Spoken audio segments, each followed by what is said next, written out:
నమస్కారం ఫ్రెండ్స్, నా యూట్యూబ్ ఛానల్కు మరియు ఇన్స్టాగ్రామ్ పేజ్కు సుస్వాగతం. ఈరోజు నేను చెప్పబోయేది ఏంటంటే ఒగ్గరిని ఎలా చేయడం అనే దాని గురించి చెప్తున్నాను అనమాట.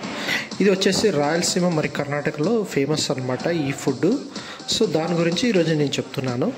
సో ముందుగానే ఉల్లిపాయలు, టమోటా మరియు మిర్చి కట్ చేసుకొని పెట్టుకొని ఉంటాను. ఆ తర్వాత ఒక ప్యాన్లో కొంచెం ఆవాలు వేసి హీట్ చేస్తాను అనమాట. హీట్ చేసిన తర్వాత నేనేమి చేస్తానమాట, నెక్స్ట్ వచ్చేసి ఆ కట్ చేసిండే ఉల్లిపాయల్ని దీంట్లో వేసి కొద్దిసేపు హీట్ చేస్తాను.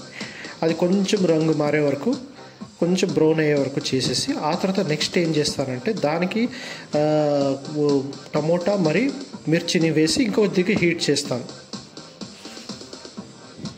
నెక్స్ట్ పసుపు వేసి ఆ తర్వాత ఉప్పు మనకి రుచికి తగ్గినట్లు వేసేసి కొంచెము ఇట్లా కలిపి వేడి చేస్తాను అనమాట. వేడి చేసినాక నెక్స్ట్ ఏం చేస్తాను,